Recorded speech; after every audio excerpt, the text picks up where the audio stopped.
tal? ¿Cómo está? Un gusto saludarlo nuevamente en este espacio de análisis Catalejo, que es una coproducción de Canal 44 y el Centro Universitario de Ciencias Sociales y Humanidades de la Universidad de Guadalajara, el CUCH.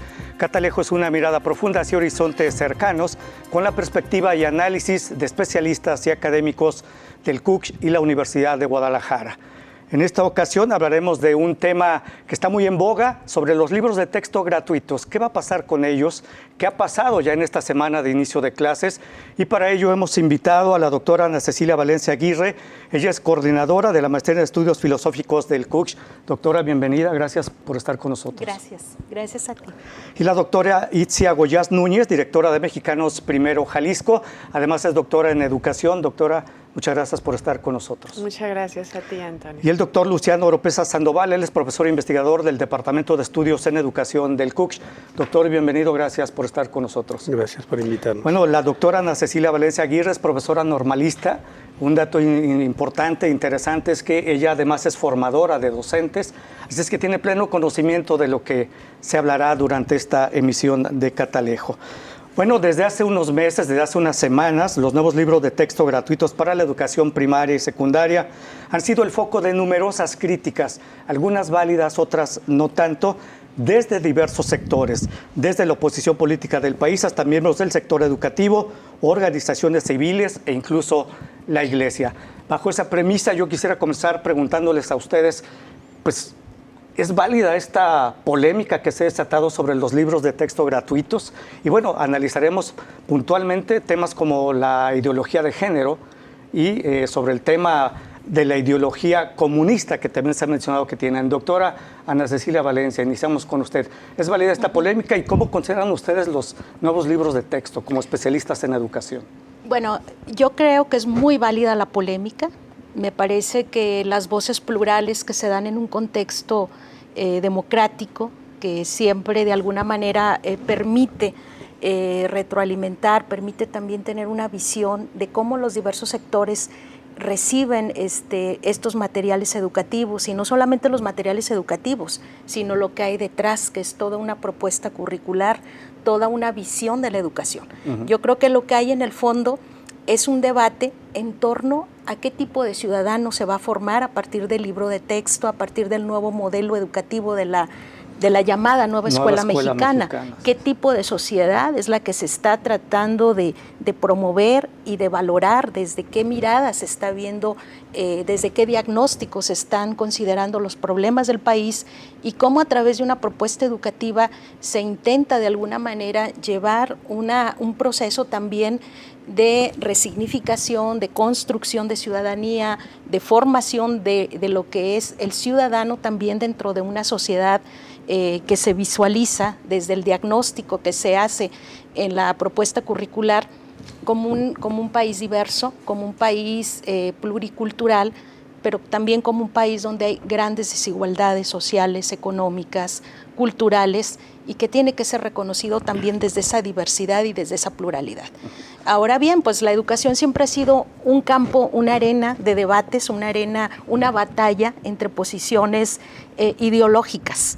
Recordemos desde los primeros proyectos educativos, ¿verdad?, del siglo XX, liberales, conservadores, las críticas que recibió el libro de texto gratuito desde 1959, desde los años 60 con Torres Bodet, y cómo cada generación de libros ha recibido críticas y ha habido una polémica en torno a qué se muestra en los libros y qué hay detrás de ello.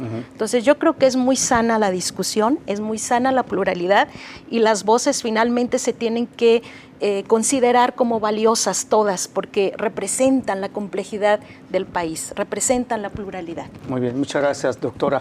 Doctor, quería hacer uso de la palabra, adelante, ¿no? Bueno, continuamos con la doctora Itzia Goyaz, directora de Mexicanos Primero Jalisco. Pues díganos, precisamente Mexicanos Primero hizo un análisis sobre estos libros de texto. ¿Qué encontraron ustedes precisamente en este análisis que se realizó, doctora? Bueno, justamente quisimos hacer este análisis hasta que contáramos con los libros en sus versiones oficiales. Entonces, por eso no nos sumamos a las semanas previas en donde se origina esta polémica. Y creo que lo interesante de la polémica, como decía la maestra Ana Cecilia, es que justo nos permite colocar la educación en el centro de la agenda pública. Y ese ya me parece un beneficio, ¿no? Tratando de buscar como el sentido positivo a todo esto que estamos viviendo hoy en día. Como resultado del análisis, Antonio, emitimos un comunicado en el cual decíamos lo que ya muchos actores educativos están señalando, ¿no? Hay algunas deficiencias en los libros, hay algunas cuestiones en cuanto a errores, hay que decirlo así como tal, errores ortográficos, pero como señalamos, eso es algo que sucede comúnmente en cada emisión de nuevos libros de texto gratuitos, que hay que decir, van 11. Desde su creación, van 11 generaciones de libros de texto, y creo que eso es un dato importante, ¿no? Encontramos, pues, que estas cuestiones como necesarias para su mejora, también, por otra parte, encontrábamos la importancia del maestro, ¿no? El docente toma un rol clave en gestionar estos libros. También nada nuevo, ¿no? Es normal, las maestras y maestros deciden cómo utilizar los libros, qué temas recuperar de ellos o cuáles otros ir a buscar en otro lado. Entonces, nuestro señalamiento fue en el sentido de debíamos tener, ¿no? Como la conciencia, el conocimiento de qué le hace falta a las maestras y a los maestros para poder acompañar mejor ese proceso que iban a vivir, ¿no? Por ahí fue nuestro balance y más allá de ideologías o de miradas diversas en un mundo, en un país así de complejo y de bonito y de rico en cuanto a miradas, ¿no? Lo importante es poner a las niñas y a los niños al centro, ¿no? Más allá de los cómo o de la herramienta didáctica que es el libro. Muy bien, muchas gracias, doctora. Doctor Luciano Oropeza, sus consideraciones sobre los libros de texto. Bien, es agradable escuchar que en este diálogo se empieza a liberar de las cuestiones ideológicas el debate. Hay que tener claro, todo tipo de material educativo se asocia a toda una serie de propuestas encaminadas, como decía Ana Cecilia, a formarse un ciudadano. A lo largo de la historia de nuestro país y de cualquier otro país, las bases de formación de los individuos, sean niños y niñas, jóvenes, siempre se vincula a una forma de ciudadano que los grupos que dominan la sociedad desean formar. Entonces hay que tener bien claro, siempre vamos a encontrar una idea de ciudadano que aparece estructurando los contenidos que configuran la formación básica de las personas que integran una sociedad. Ese es un punto de partida que nos permite tener claro que la intencionalidad en torno al tipo de ciudadano que se desea formar está presente siempre a lo largo de la historia. ¿Sí? Eso es un primer punto. Segundo, los libros de texto expresan cómo la actualización del saber es necesaria para ir efectivamente incorporando a niños y niñas y jóvenes a la apropiación de los nuevos saberes que van incorporándose en las diferentes disciplinas científicas y sociales. Los libros de texto se expresan ese proceso de renovación del saber, pero no son el elemento fundamental. El elemento fundamental se configura en todo un conjunto de elementos donde el maestro, los niños, padres de familia y directores son fundamentales para construir el trabajo de enseñanza, ¿sí? Entonces hay que tener bien claro el lugar donde se ubican los libros de texto. Los maestros, hombres y mujeres, juegan un papel central porque ellos son los que construyen el conocimiento con los niños día tras día, ¿no? La reivindicación que hoy se hace de los maestros es fundamental, porque eso permite recuperar su capacidad de construcción que día tras día desarrollan en el aula, ¿no? Porque ellos pueden hacer posible, a pesar de todo tipo de textos, la posibilidad de construcción de conocimiento. Y ahí dejaría esta intervención. Muy bien. Muchas gracias, doctor. Permítanos, vamos a hacer una pausa breve. Regresamos. Esto es Catalejo, coproducción de Canal 44 y el CUCH. Ya volvemos.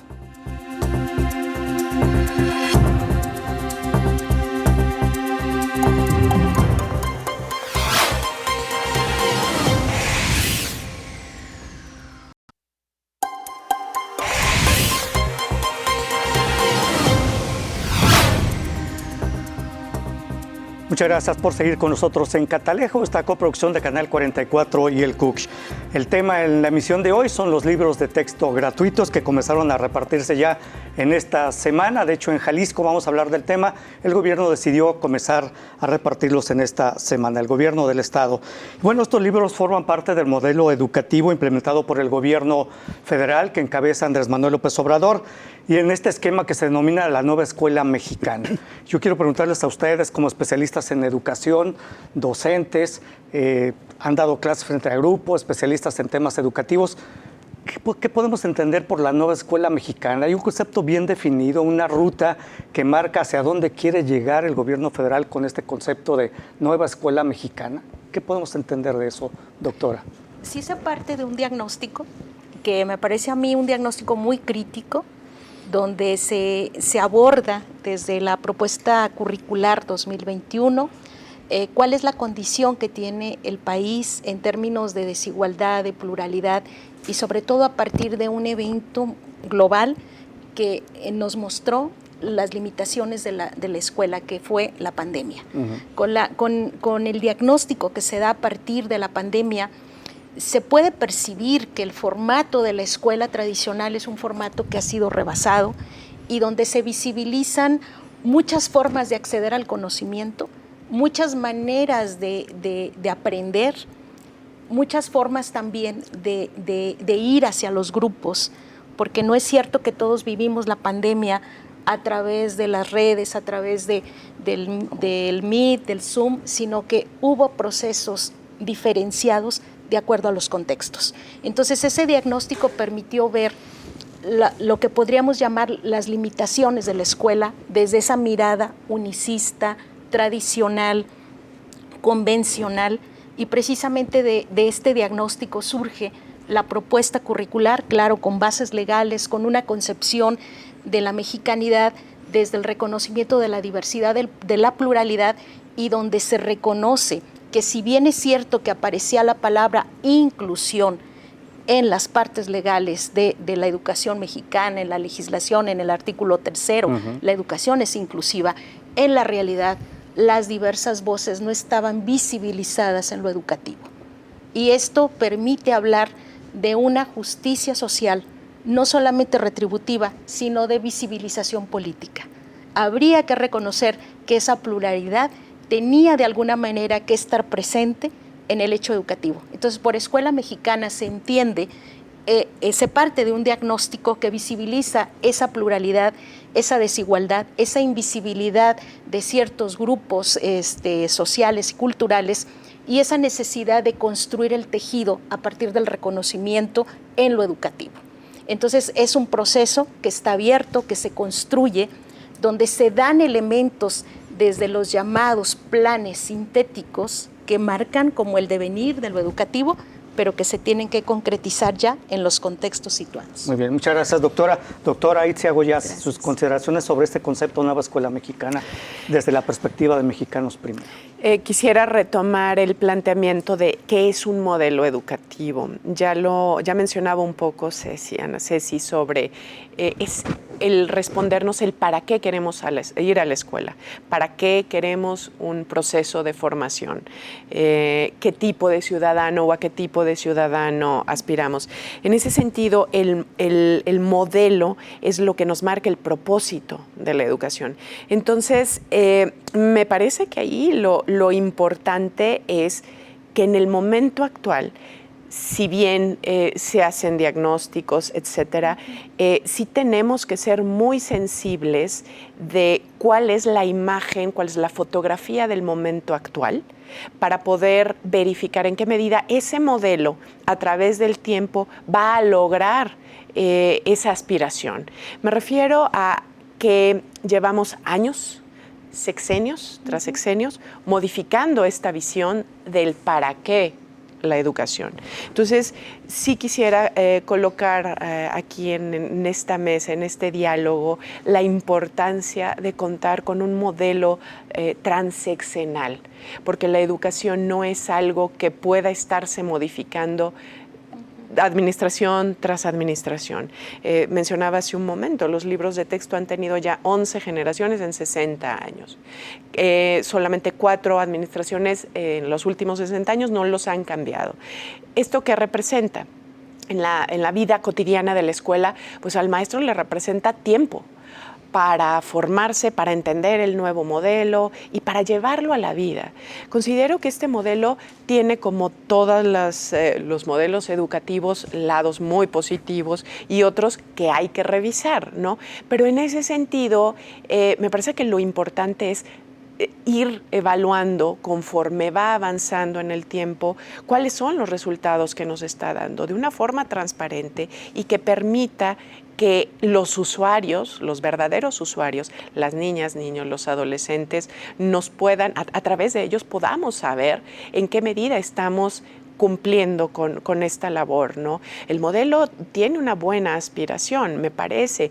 El hecho, por ejemplo, de trabajar con esta mirada más sistémica, ¿no? Trascender la visión fragmentada de ir por materias, etcétera, pues es algo mucho más cercano a la vida y como aspiración es muy positiva. El problema es que tenemos que saber en qué medida hay condiciones no nada más en cuanto a formación docente, sino de la misma operación, porque por ejemplo en secundaria pues todavía la operación es, va a haber maestros por materia, ¿no? Entonces, ¿cómo vamos a aterrizar eso? Claro. Sí. Muy bien, doctora, gracias. Seguiremos con este tema más adelante. Doctor Luciano Oropeza, adelante. Bien, esta nueva propuesta que nos ofrece la nueva escuela mexicana no es sencilla, porque implica procesos de cambio más profundos.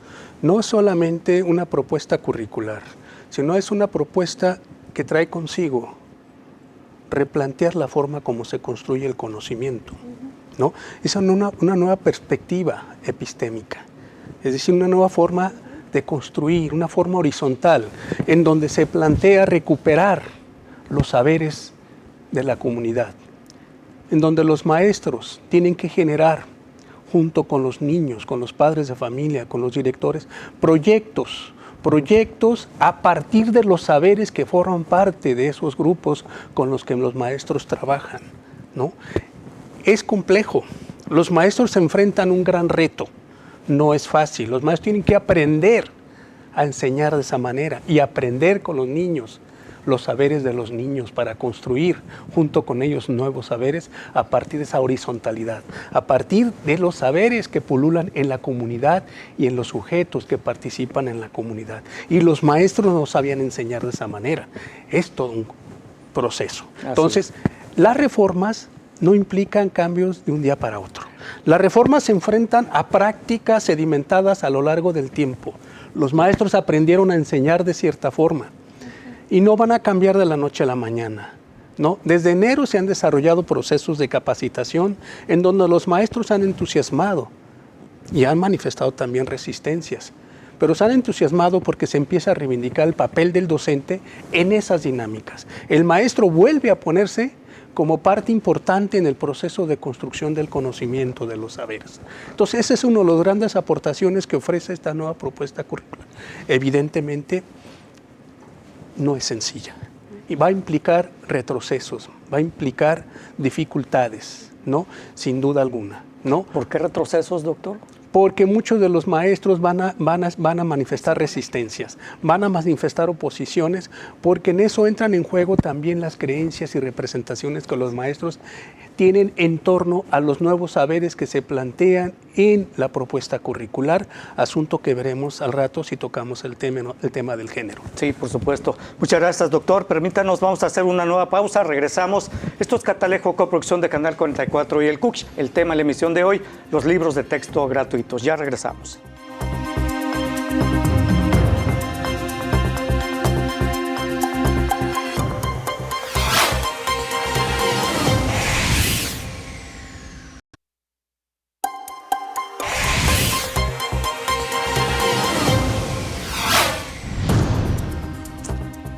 Gracias por seguir con nosotros en esta emisión de Catalejo, el tema los libros de texto gratuitos, y estamos con especialistas precisamente en temas de la educación que ya analizaron estos libros de texto que comenzaron a repartirse en esta semana.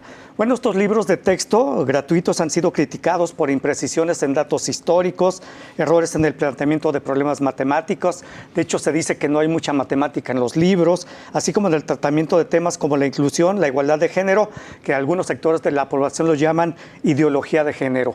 Y esta es una de las críticas que más quisiera que ustedes comentaran al respecto, porque se ha mencionado, es que estos libros están induciendo a los niños al lesbianismo, al homosexualismo, con este tema de la ideología de género. Me parece que son críticas, no sé, muy así, pues no sustentadas, ¿no? Doctora, iniciamos con usted. Bueno, efectivamente, lo que tiene la sociedad en estos momentos pues es una información que le ha llegado a través de los medios masivos de comunicación, a través de ciertas formas comunicativas que no son a veces las más pertinentes. No ha habido una revisión exhaustiva de los libros, sino en este caso por algunos especialistas como la universidad, que ya se está dedicando a revisar a fondo los textos. Y sí, algunos docentes quienes han podido bajar los textos los han revisado. Efectivamente, lo que los libros muestran es una visión de la sociedad desde la diversidad, desde cómo las familias deben verse en plural, los géneros, el género ya no puede verse desde una concepción binaria, sino lo que es diversas maneras de asumir identidades a partir precisamente de las nuevas formas de construcción que hay en esta sociedad y que es parte de lo que los niños ven en la vida cotidiana. Hay que reconocer que los libros de texto tienen imágenes muy bien, hay buenas imágenes en los libros, las imágenes tienen un papel muy importante en la formación, a veces la imagen tiene más fuerza que el texto. Sí, claro. Hay análisis que abordan el papel que tiene la imagen y a mí me parecen libros muy bien hechos, elaborados por docentes, por maestros de grupo, a través de una convocatoria abierta, donde entregaron proyectos que fueron evaluados y donde precisamente la visión del proyecto es una visión integradora.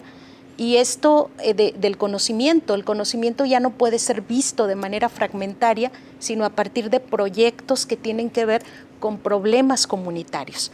Y esto me parece un acierto muy importante de los libros. Hay que reconocer que efectivamente los libros tienen problemas, tienen errores que ya están detectados, pero que de ninguna manera esos errores implicarían anular, quemar o destruir o guardar los textos. Me parece que pueden formarse fe de ratas o considerarse incluso elementos. Materiales complementarios. Materiales complementarios, pero también materiales donde el maestro utiliza finalmente el libro como una herramienta más en el aula. Y donde el libro, como lo señaló desde 1959 Martín Luis Guzmán, el editor de los libros de texto en su inicio, lo que debe generar el texto es nuevas lecturas, nuevos lectores. Y precisamente la idea del libro de texto es la formación de nuevos lectores. Ahora, la pregunta es ¿por qué o cómo le van a hacer comunidades donde ni siquiera hay bibliotecas, donde ni siquiera hay otros libros? Claro. El libro de texto gratuito representa el primer libro y a veces el único que tienen esas comunidades, pero las textualidades son precisamente los saberes de la comunidad. Y es ahí donde dialogan los libros. Muy bien, muchas gracias, doctora. Doctora Itzia Uyaz, en este tema ideología de género, ¿qué análisis hizo Mexicanos Primero precisamente sobre este tema? Que bueno, yo les preguntaría, aparte de esta pregunta, ¿es bueno que se aborde el tema de ideología de género desde la primaria, doctora Endestovsky? Bueno, en lo que estuvimos revisando, en nuestro caso, no encontramos nada que no estuviera en ediciones pasadas de libros. Creo que hay algunos enfoques, ¿no? Pero incluso hablando con profesores de primaria, que son los que ya habían revisado en estas últimas semanas los libros y con los que pudimos conversar nosotros, nos decían, bueno, pues en el caso del tema de sexualidad, pues ya venía en quinto. Claro. Y sí viene lo de la maqueta famosa y tal, pero nuevamente a nosotros los que nos tranquiliza es que al conversar con los maestros, pues ellos saben qué contenidos pueden los niños manejar o cuáles no, según su nivel educativo, y por eso ellos son los que van a gestionar esta información. Ahora, el libro per se, el hecho de que nosotros leamos un libro, no nos implica que nos va a modificar nuestra forma de pensar, o sea, ni siquiera que fuera libro sagrado y qué sé yo. Entonces, creo que sí es importante, a mí lo que me deja pensando este tema es la importancia del pensamiento crítico. Y me refiero, claro, en los estudiantes, en los docentes, pero también en las familias, a la hora de preocuparse por este tipo de temas que son controversiales.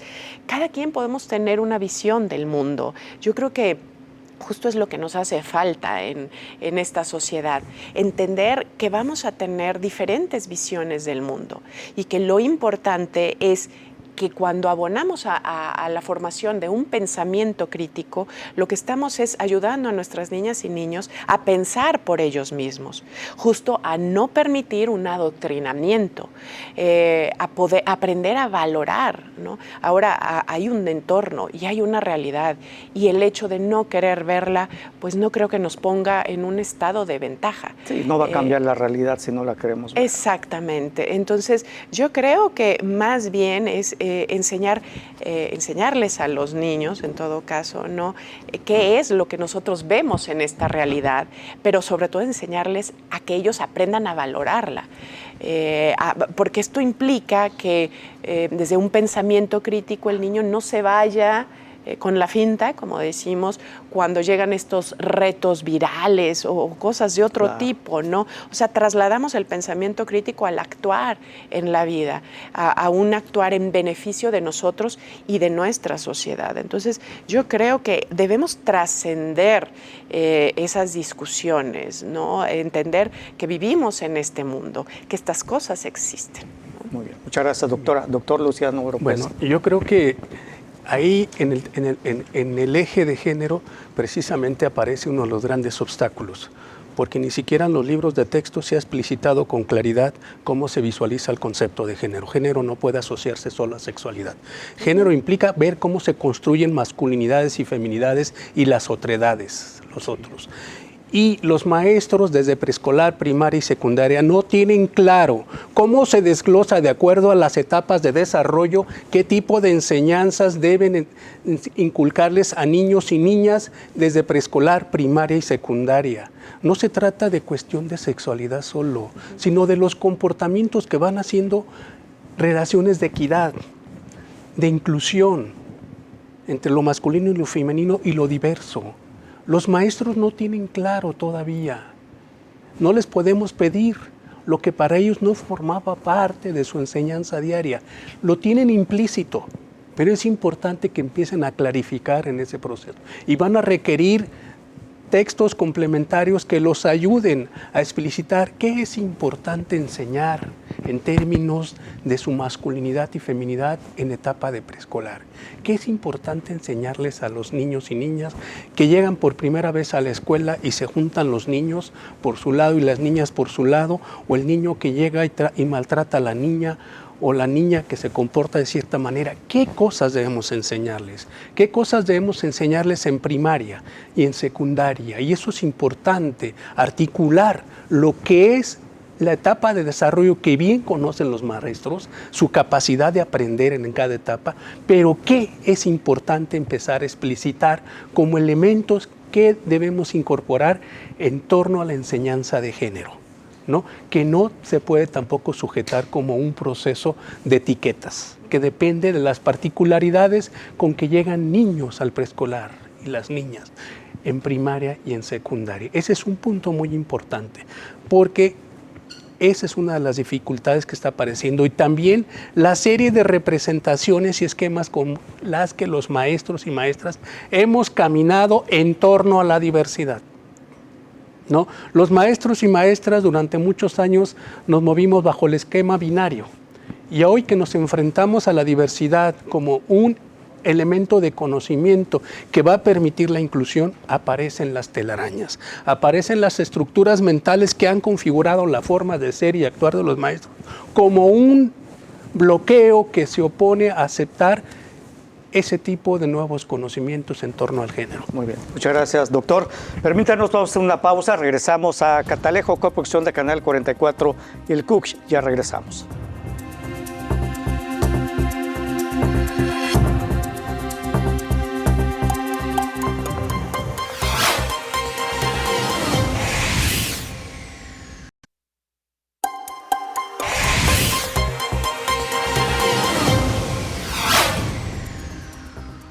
Gracias por seguir con nosotros en esta emisión de Catalejo, el tema los libros de texto gratuitos. Y bueno, una de las críticas precisamente que se ha hecho es en el sentido de que los maestros no han recibido la capacitación adecuada para poder pues utilizar estos libros de texto, que yo diría son una herramienta, no es la parte fundamental.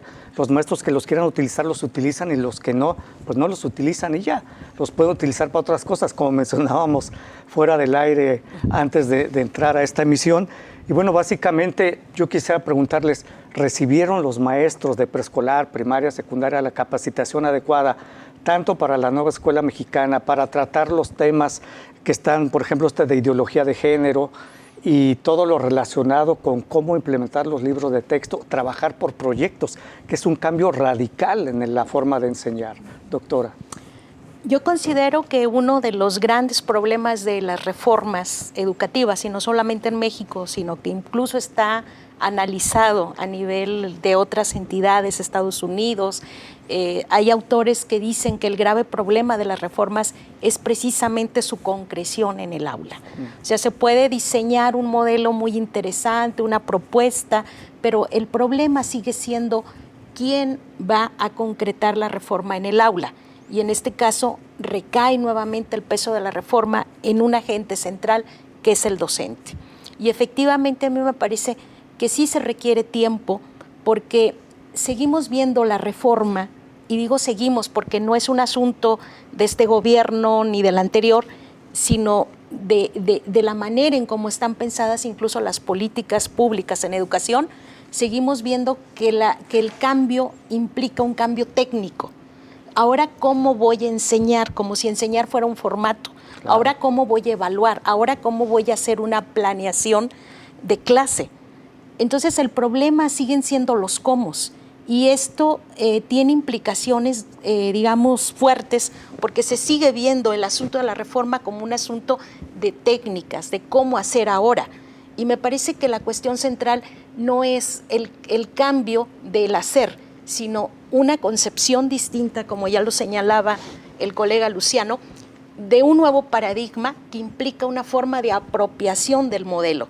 Y esto implica vivirlo, y vivirlo implica llevarlo a cabo, realizarlo, ver cómo otros colegas lo llevan a cabo, llevar procesos de acompañamiento, más que de una formación vertical o de una capacitación como el Estado tradicionalmente lo ha hecho, de dar un curso ex professo y luego hacer que el profesor lleve ese saber al aula. Y sabemos por evaluaciones que hemos llevado a cabo de la capacitación que los maestros toman la formación y finalmente en el aula siguen haciendo lo mismo.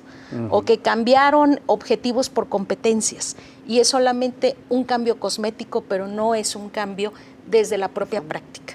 Entonces me parece que el problema sigue siendo la apropiación del modelo en la práctica, y ese sí es un asunto que nos debe ocupar y que tiene que llevar un proceso, como bien se ha dicho. O sea, la reforma no se puede cuajar en este sexenio, tendría que verse a largo plazo.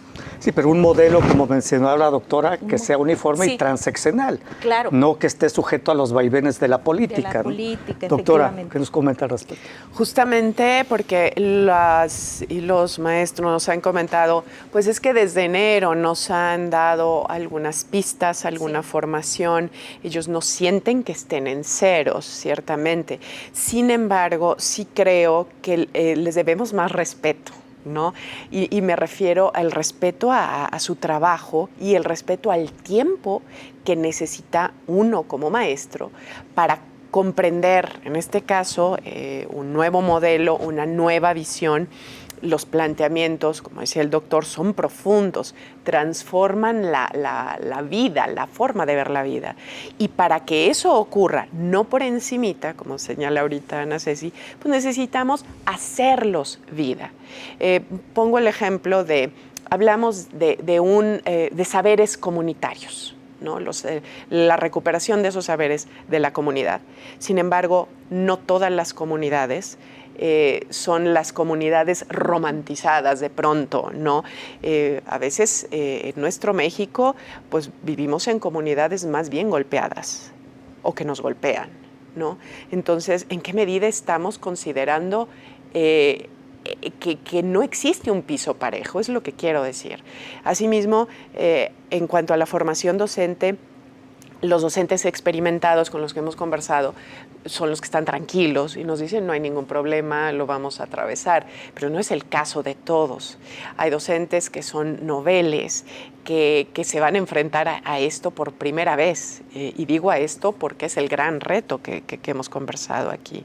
Entonces, me parece nuevamente que lo importante es que bueno que tengamos aspiraciones, evaluemos en qué medida estas aspiraciones se pueden aterrizar y convertir en un nuevo ciudadano, en una nueva forma de sociedad, en una nueva forma de comunidad, ¿no? Pero sí seamos muy conscientes de que el ideal que está escrito, el llevarlo a la práctica implica otro tipo de retos, y me refiero incluso aquí a cosas tan banales como un presupuesto, ¿no? Entonces, ¿en qué medida estamos dándoles a las escuelas esas condiciones y ese piso parejo, ¿no? para poder hacer estos sueños realidad? Sí, muchas gracias, doctora. Doctor Luciano Oropesa. Bueno, en primer lugar hay que tener claro que toda reforma no parte de cero, parte de las estructuras establecidas desde las cuales se opera la reforma. Tradicionalmente en el sistema de educación básica existen formas particulares desde las cuales se ha estilizado la actualización de los maestros. En la tradicional forma de cascada se ha desarrollado la renovación o la transmisión de las políticas educativas a los maestros, ¿no? Proceso que está permeado por toda una serie de elementos que afectan el aterrizaje de los contenidos que se proponen en las políticas educativas. Este tipo de problemas se presenta en este momento en la capacitación desde enero, porque la calidad de la capacitación está permeada por la forma como van asumiendo los sujetos cada nivel de actualización. Si los sujetos directores no tienen una capacitación con su supervisor, evidentemente, ¿qué es lo que van ellos a llevar a su escuela? Evidentemente, un nivel menor de la capacitación. Ese tipo de cosas afectan, porque si no hay efectivamente procesos serios y responsables de asimilación y apropiación de los conocimientos que deben ser parte de la capacitación, se va degradando el contenido. Entonces, esa estructura tradicional de cascada efectivamente tiene irregularidades y afecta la capacitación, pero tiene como contraparte la bondad del sistema educativo. El conjunto de saberes, creencias, valores, desde los cuales los maestros construyen día tras día la enseñanza. Los maestros en las escuelas primarias, preescolar y secundaria, a pesar de que en sus talleres llegan dinámicas estructuradas que muchas veces no van organizadas para lograr la transmisión y el diálogo y asimilación de los conocimientos que se busca actualizar, Los maestros, gracias a su dinámica y a su disposición para el trabajo de enseñanza, muchas veces revierten esos procesos y generan que el trabajo de actualización tenga mayor calidad en sus escuelas. Entonces hay un juego de fuerzas. Los maestros no llegan a los talleres de actualización en cero, llegan con valores y creencias, con saberes que han acumulado a través de su práctica, desde los cuales van generando nuevas formas de apropiación que incide en la dinámica de la capacitación. La dinámica de la capacitación que plantea esta propuesta de reforma no es una capacitación uniforme, porque se contrapone con la lógica que propone la propuesta de enseñanza de este modelo. Este modelo no propone comunidades únicas, propone construir conocimientos a partir de la diversidad que existe en cada comunidad escolar. En ese sentido, los maestros tienen que caminar con momentos de incertidumbre, pues ¿qué es la particularidad de este proyecto? No encuentran uniformidad, porque no se espera uniformidad, se espera diversidad, y en esa diversidad de las comunidades se espera que construyan esos nuevos saberes. Muchas gracias, doctor. Bueno, vamos a hacer una nueva pausa, regresamos ya a la parte final de Catalejo con las conclusiones de nuestros especialistas invitados sobre este tema, los libros de texto gratuitos. Ya volvemos.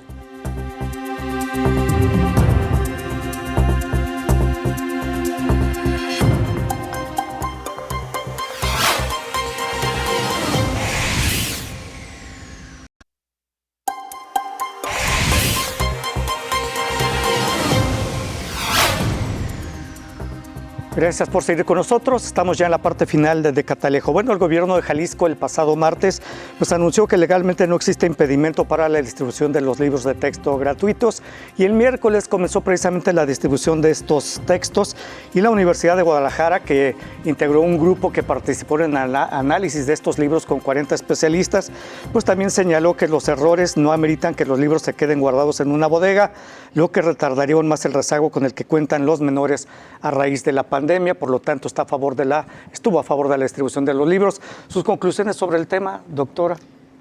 A mí me parece que esta es una oportunidad muy interesante para ver precisamente cómo en estos procesos de asimilación, de recepción diferenciada, también se van a dar procesos de apropiación de esta visión, y esto va a implicar una experiencia muy importante.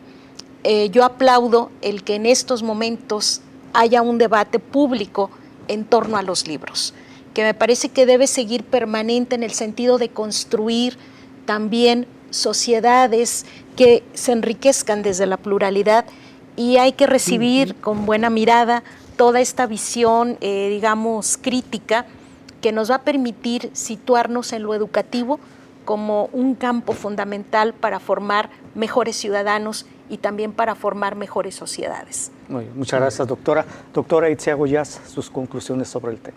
Considero que es bien importante aprovechar este marco que nos abre toda esta discusión, el hecho de que estemos sentados en esta y en tantas otras mesas que se han generado, como esta oportunidad de volver a colocar la educación al centro, volver a recuperar esa visión del maestro como un agente clave en el proceso educativo, pero hacerlo con hechos, hacerlo vida, acompañar a las maestras y a los maestros de verdad, atendiendo a sus necesidades.